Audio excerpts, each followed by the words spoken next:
And अब हम आपसे बात करते हैं स्केपुला की। ओके, देखिए मैं सीक्वेंस से चल रहा हूँ। पहले मैं पेक्टोरल रीजन पे आया, उसके बाद में ह्यूमरस पे आया, फिर ह्यूमरस में मैंने बताया बाइसेप्टल ग्रूव, बाइसेप्टल ग्रूव का मैंने बताया कंटेंट, बाइसेप्टल ग्रूव का मैंने बताया अटैचमेंट। देन अब मैं आ रहा हूँ स्केपुला पे, देन इसके स्केपुला के बाद कहाँ आऊँगा, मैं रिप्स पे आऊँगा। ऐसे मैं एंटी क्लॉकवाइज चल रहा हूँ। ओके, एंड अब हमें क्या पढ़ना है, स्केपुला के अटैचमेंट, यानी कि जो हमारी एक्जिला की पोस्टीरियर वॉल होती है वो कौन कौन सी मसल्स मिलकर बनाती हैं। एंड अब आप बोलेंगे कि सर आपने स्केपुला का नाम लेते ही पोस्टीरियर वॉल क्यों बोला।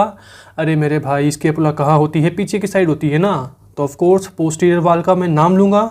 एंड मैं यहाँ पर स्केपुला के ओनली उन्हीं अटैचमेंट की बात कर रहा हूँ जो हमारे एक्जिला से रिलेटेड होते हैं।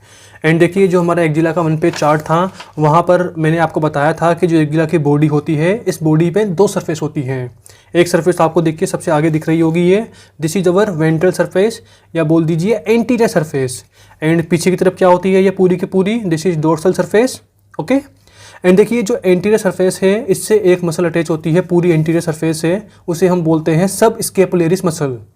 मैंने अभी बताया भी था आपको कि एक होती है सब क्लेवियस। कहाँ है, ये रहा सब क्लेवियस, यानी कि क्लेवियस मतलब क्लेविकल, सब मतलब नीचे है, मतलब क्लेविकल के नीचे एक मसल है जिसे मैंने बोल दिया सब क्लेवियस।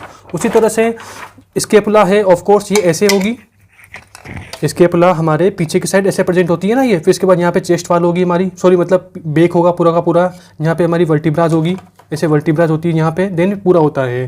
तो ओवरऑल यूँ है कि जो ये स्केपुला बोन है और इसका नीचे वाला पार्ट क्या हुआ, ये हुआ स्केपुला बोन के नीचे, जहाँ पे मेरा अभी हाथ है, यहाँ पे एक मसल होती है और उसे हमने क्या बोल दिया, सब स्केपुलेरिस मसल। देखिए मसल का नाम खुद बोल रहा है कि सब मतलब नीचे हूँ। किसके नीचे हूँ, स्केपुलेरिस के नीचे। स्केपुलेरिस मतलब स्केपुला के नीचे। आई होप आप समझ गए होंगे। एंड ऑफ कोर्स जो यहाँ पे सब स्केपुलेरिस मसल होगी, this is attach to anterior surface of scapula. Anterior बोल दीजिए या वेंट्रल बोल दीजिए। ओके, एंड इस वाली सरफेस को हम अटैचमेंट के बेस पे क्या बोल देते हैं, सब scapular surface. Okay, overall new है कि सब स्केपुलर सरफेस बोल दीजिए, एंटीरियर सरफेस बोल दीजिए, वेंट्रल सरफेस बोल दीजिए, एक ही बात है। आई होप आप समझ गए होंगे। तो फाइनली मुझे यहाँ पर एक मसल अटैच करानी है एंड उस मसल का नाम क्या होगा, दिस इज सब स्केपुलर मसल, सब स्केपुलेरिस मसल। ओके, ये हो गया। एंड पीछे की तरफ कौन सी मसल होगी, तो देखिए जो हमारा स्पाइनस प्रोसेस होता है, जो मैंने पकड़ रखा है, इस स्पाइनस प्रोसेस ने हमारे पोस्टीरियर सरफेस को 2 पार्ट में डिवाइड कर दिया, this is upper and lower. तो स्पाइनस प्रोसेस के जो ऊपर वाला पार्ट है, इसे हम बोलते हैं सुप्रा स्पाइनियस फोसा। देखिए बिल्कुल सिंपल है, स्पाइनस प्रोसेस के ऊपर है और गड्ढा है, तो क्या बोल दिया, सुप्रा मतलब ऊपर है। कहाँ है, स्पाइनियस मतलब स्पाइनस प्रोसेस के ऊपर है और एक गड्ढा है, तो सुप्रा स्पाइनियस फोसा। यहाँ पे क्या होगा, इंफ्रा स्पाइनियस फोसा। ओके, देखिए मैं इसी से बोल रहा हूँ, this is our scapula 1 page chart. Okay, end of course जो हमारा सुप्रा स्पाइनियस फोसा होता है, उस पर जो मसल होती है उसका नाम क्या होगा, सुप्रा स्पाइनियस मसल। एंड नीचे की तरफ कौन सी होगी, इंफ्रा स्पाइनियस मसल। अरे भाई ये दोनों मसल्स मैंने कहाँ लिख रखी है, यहाँ पे लिख रखी है, all upper limb muscles and these nerve supply. देखिए यहाँ पे supraspinatus muscle, infraspinatus muscle, तो ओवरऑल वह इसी बेस पे हैं। सुप्रा स्पाइनेटस मतलब स्पाइनस प्रोसेस के ऊपर प्रेजेंट है, इंफ्रा स्पाइनेटस मसल मतलब स्पाइनस प्रोसेस के नीचे प्रेजेंट है। तो ओवरऑल पीछे की तरफ मैं क्या लिख सकता हूँ, या तो मैं सुप्रा स्पाइनस लिखूंगा या मैं इंफ्रा स्पाइनस लिखूंगा। और मैं कौन सी लिखूंगा, सुप्रा लिखूंगा, इंफ्रा लिखूंगा, ये मेरे सेक्शन पे बेस्ड है कि मैंने यहाँ से काटा है कि यहाँ से काटा है।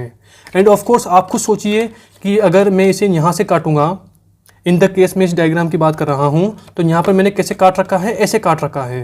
ये पेन, ग्रीन पेन क्या शो कर रहा है, हमारा सेकंड डायग्राम है उसका ट्रांसफर सेक्शन की मैंने यहाँ से काट रखा है। अगर मैंने यहाँ से काटा है, यहाँ से काटा है, तो ऑफ कोर्स कौन सी ड्रॉ करूँगा मैं, इंफ्रा स्पाइनियस मसल। ओके, तो मैं यहाँ पे इंफ्रा स्पाइनियस मसल ड्रॉ कर रहा हूँ।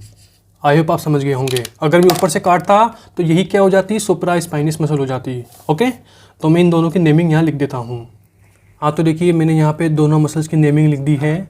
आगे वाली कौन सी होगी, जो ये पिंक वाली है, दिस इज सब स्केपुलेरिस मसल। पीछे वाली कौन सी होगी, जो इस वाले मार्कर से मैंने ड्रॉ कर रखी है, दिस इज इंफ्रा स्पाइनियस मसल। आपको नाम स्क्रीन पे दिख जाएगा। एंड इसी के साथ हमने क्या पढ़ ली, हमारी एक्जिला की पोस्टीरियर वॉल। तो मैं यहाँ पे इसे कर रहा हूँ, this is the posterior wall of axilla. देखिए जो ये पोस्टीरियर वाल वाला डिब्बा है ये मैंने 3 मसल्स के अंडर बनाया है, मतलब latissimus dorsi, teres major, subscapularis, ये तीनों क्या बनाती है? पोस्टीरियर वाल। एंड अब आप बोलेंगे कि सर इंफ्रास्पाइनस मसल ये नहीं बनाती क्या? तो देखिए ये वाली मसल भी पोस्टीरियर वाल बनाती है, बट न्यू है कि आपसे कोई पूछे कि बताओ एक्जिला की पोस्टीरियर वाल कौन कौन सी मसल बनाती है, तो देखिए आपकी प्रायोरिटी क्या होनी चाहिए? ये तीनों मसल्स होनी चाहिए।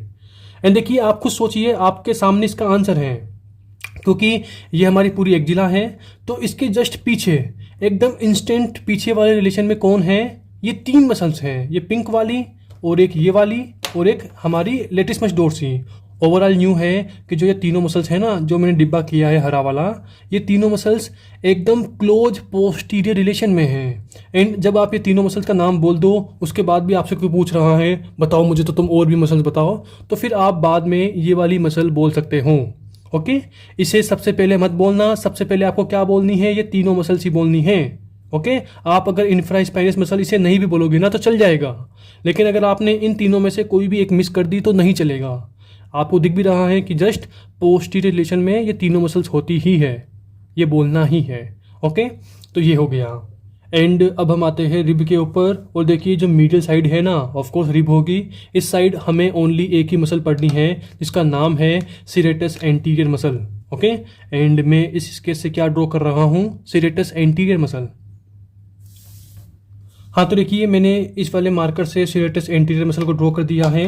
एंड जो आपको ये पूरी दिख रही है ना अभी, जहाँ पे मैं भी घुमा रहा हूँ उंगली, ये पूरी की पूरी क्या है? This is serratus anterior muscle. Okay, and मैं अब इसकी नेमिंग कर देता हूँ यहाँ पे। हाँ, तो देखिए मैंने यहाँ पे पूरा नाम लिख दिया है सिरेटस एंटीरियर मसल, पूरा नाम आपको स्क्रीन पे दिख जाएगा। एंड जो नीली नीली है ये क्या है? दिस इज अवर रिब है। ओके, एंड मैंने रिब के लिए क्या बताया था कि जो रिब की जो कॉन्वेक्सिटी होती है वो कहाँ होती है? लेटरल साइड होती है। देखिए दिस इज ह्यूमरस बोन, तो इसकी कॉन्वेक्सिटी कहाँ पर है? लेटरल साइड है, तो उसे मैं यहाँ लिख देता हूँ। हाँ, तो देखिए मैंने यहाँ पे लिख दिया है रिब, जो कि हमारे लेटरल साइड कॉन्वेक्स होती है, कॉन्वेक्स लेटरली, एलएटी मतलब लेटरली। ओके, एंड ये दोनों मिलकर क्या बनाती है? हमारी मीडियल वॉल ऑफ एक्जिला। तो this is medial wall of axilla. Okay, तो देखिए ओवरऑल मैंने यहाँ पे चारों वॉल्स की बात कर ली। This is our anterior wall, this is our lateral wall, this is our posterior wall, this is our medial wall. Okay, and इस डायग्राम के अंदर जो भी मैंने एक्सप्लेन किया है उसे अब हम हमारे एक्जिला के थ्योरेटिकल चार्ट से क्रॉस चेक कर लेते हैं कि कोई चीज़ रह तो नहीं गई। ओके, तो axilla 2 point, boundaries content. Boundaries में एपेक्स की बात पूरी मैंने प्रीवियस वीडियो के अंदर कर ली थी, ये वाला पूरा का पूरा एपेक्स है, ख़त्म काम। देन आते हैं 4 वाल पे, ईच वाल के 3-3 पॉइंट होंगे। एंटीरियर वाल 3 पॉइंट हैं, pectoralis major, clavipectoral fascia, pectoralis minor. तो anterior wall pectoralis major, minor, clavipectoral fascia, खत्म। पोस्टीरियर वाल 3 चीज़ें थी, subscapularis, teres major, latissimus dorsi. This is posterior wall. क्या क्या थी पोस्टीरियर में? क्या थी? Subscapularis yes, teres major yes, latissimus dorsi, खत्म, 3 खत्म। मीडियल वाल 3 चीज़ें, कॉन्वेक्स लेटरली, रिब्स होगी, सिरेटस एंटीरियर होगी। तो देखिए यस सिरेटस एंटीरियर है, हमारी रिब प्रेजेंट है, और रिब हमारी रिब होती है वो लेटरल साइड कॉन्वेक्स होती है, तो इसके भी 3 पॉइंट खत्म। लेटरल वाल वेरी नेरो, ऑफ कोर्स देखिए यार इतनी सी लेटरल वाल है, कॉमन सी बात है, तो बहुत नेरो होगी। ह्यूमरस बोन की शाफ्ट यस होगी, क्योंकि हम क्या पढ़ रहे हैं? इंटरट्यूबरकुलर सल्कस, तो नीचे तक होती है ना। Then coracobrachialis and short head of biceps brachii, yes this is short head of biceps brachii and coracobrachialis. Okay, तो हमने लेटरल वाल भी यहाँ पे कवर कर दी। ओवरऑल बाउंड्रीज की जो 4 वाल थी ना, उन 4 वाल के बारे में हमने पूरा का पूरा यहाँ पे ड्रॉ कर दिया है। एंड नेक्स्ट वीडियो के अंदर अब हम क्या करेंगे? जो हमारा कंटेंट है उसे यहीं पे ड्रॉ करेंगे, क्योंकि मैंने बताया था ना कि जो सेकंड डायग्राम है उसके अंदर हम 2 चीज़ें ड्रॉ करेंगे। सबसे पहले हम ड्रॉ करेंगे 4 वाल, उसके बाद हम ड्रॉ करेंगे कंटेंट। ओके, तो जितने भी ये 6 पॉइंट वाला कंटेंट है उसे हम यहीं ड्रॉ करेंगे, तो बीच में स्पेस खाली है ना यहीं पे। ओके, एंड देखिए एक चीज़ बताना मैं भूल गया था, और वो ये है कि देखिए जो हमारा ये एक्जिला का मॉडल था ना, एंड इस एक्जिला के मॉडल में मैंने जो मीडियल वाल है उसे थोड़ा कर्व्ड बनाया है। एंड मीडियल वाल को कर्व्ड बना के जिसका जो कर्वेचर है वो कहाँ है? लेटरल साइड है। तो देखिए वो यही लाइन है। मीडियल वाल क्या है? हमारी रिब, और जो रिब का जो कर्वेचर होता है वो कहाँ होता है? लेटरली होता है। मतलब जो रिब होती है वो हमारे लेटरल साइड कॉन्वेक्स होती हैं। ओवरऑल अगर मैं इस मॉडल को इस डायग्राम के ऊपर रखूँ ना तो ये मॉडल ऐसे हैं। देखिए इधर पूरा कर्वेचर लिए हुए हैं, तो ऑफकोर्स ये रिब पूरा कर्वेचर लिए होगी। मीडियल वाल है तो मीडियल वाल होगी, लेटरल वाल है तो इधर लेटरल वाल होगी, दिस इज एंटीरियर वाल तो ये एंटीरियर वाल होगी, दिस इज पोस्टीरियर वाल तो ये पोस्टीरियर वाल होगी। ओके, आई होप आप समझ रहे होंगे कि ये मॉडल ही पूरा एक्जिला है। एपेक्स हो गया, 4 वाल हो गई, बेस हो गया, एंड इसका जो बीच का ये होलो पोर्शन है यहाँ पे क्या होगा, इसका पूरा कंटेंट होगा। और पूरा एक्जिला भी तो यही है कि बाउंड्रीज में एपेक्स बेस और 4 वाल, एपेक्स बेस और 4 वाल, एंड बीच का जो पूरा होलो पोर्शन है इसमें क्या होगा, पूरा कंटेंट होगा। आई होप आप समझ रहे होंगे। ओके, एंड नेक्स्ट वीडियो में हम क्या बात करेंगे, हमारे कंटेंट के ऊपर, मतलब इस डायग्राम में हम कंटेंट को ड्रॉ करेंगे। ओके।